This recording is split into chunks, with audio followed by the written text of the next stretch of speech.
Hi everybody, welcome back to video T102 Part B, your treatment protocol. You had the background in T101. Now we're going to begin. The reason you're writing a log and you're putting in every single food item you eat and every symptom you develop for 6 weeks is because at the end of the 6 weeks, you're going to get a full picture of the problems you have within your digestive tract. You're going to observe how your stools gradually improve. That is a true warning sign of what's wrong, and it's also a true indicator of how you're improving. Let's be fair and honest. Don't kid yourself, it's grossly overlooked. Unless you're a mother and you frequently change a baby's diaper, you're going to be aware of what that baby's stool is like. It is an indication if the baby's sick, having diarrhea, having blood in stool. Those are things that are not good. We have an aversion to looking at that, but that's an important thing. That's a window into your digestive tract. By you following this low FODMAP diet, you are basically reducing the population of the pathogenic bacteria that are damaging the lining of your small intestine, the brush border. This is very important. And this is what you have to do. Currently, medicine cannot measure all those 26 enzymes in terms of which one you're deficient in. This treatment protocol is taking away all those high FODMAPs, and that is why you're on a low FODMAP diet. You're doing this for 6 weeks to give your body a chance to reduce the inflammation, respond to the repair process of the lining of your small intestine. Therefore, I want you to write every food, every drink, every snack that you eat all day long. You do this for 6 weeks. When you're done, we're going to look at it. Mark my word, in 7 to 10 days, being on this strict elimination diet, low FODMAP diet, you are going to achieve a relief and start having your symptoms abate or get reduced. Because without those sugars fermenting in your body, the bacteria are not fermenting them and working on it to produce the fermentation which produces gas, bloating, cramping, loose stools, etc. At the end of this period of time, 6 weeks, after you review and you look at your log and we ascertain what foods will cause the problems, you will get into the second phase of your diet where you reintroduce FODMAPs that might be high in sugars, and then you're going to treat them with the enzyme replacement therapy.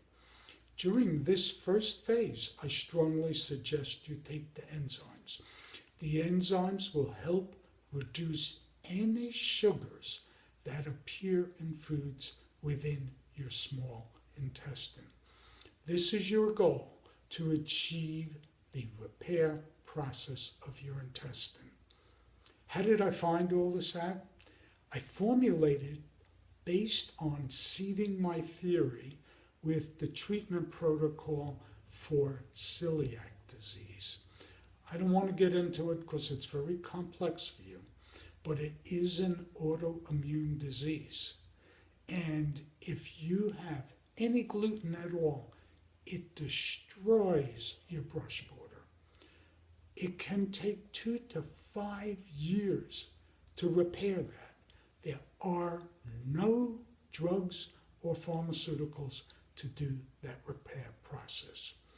It is the same thing, I'll repeat, going back to that person who had that accident that cause multiple injuries and compound fractures. There is no quick, easy pill to get that person better in 7 to 10 days after they leave the hospital and they're back to normal. Heck no. They're in that cast for 6 months to a year. You have got to facilitate the repair of your brush border. This is the cornerstone of my treatment protocol, and I'm going to teach you how to do it. Remember, repetitive insults exacerbate and prolong and continue inflammatory bowel disease and irritable bowel syndrome.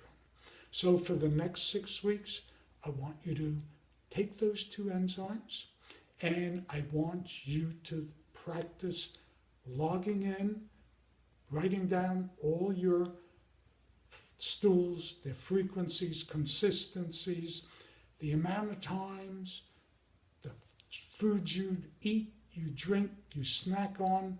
That includes cookies, anything else you eat.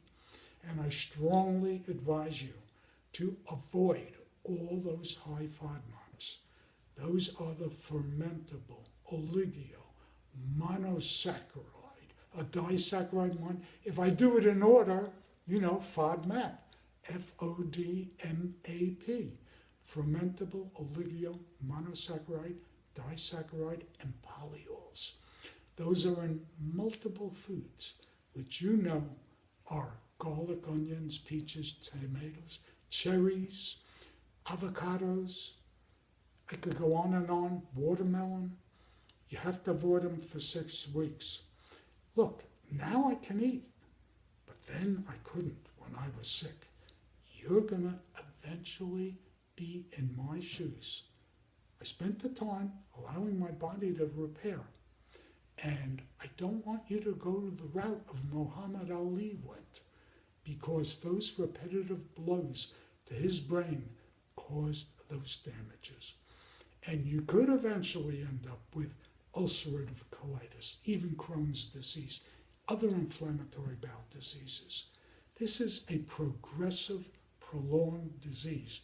If you don't treat it, it'll get progressively worse. Some people recover.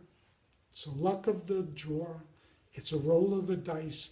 It has to do with your immune system. We covered that. So I want you to take one of those digest golds with each meal, and any fruits that you might eat on the safe side, take that alpha-galactosidase, 2 to 4 with each meal. And I strongly suggest for the next 6 weeks, you avoid those high FODMAPs. So stay tuned for T103, and we're going to get into what your results mean and how you will know your brush border starts healing. And I will also tell you about some new medical tests you can take that your doctor's not even aware of. And I'm going to talk to you about one particular enzyme that you produce. It's called zonulin, and we'll get into it.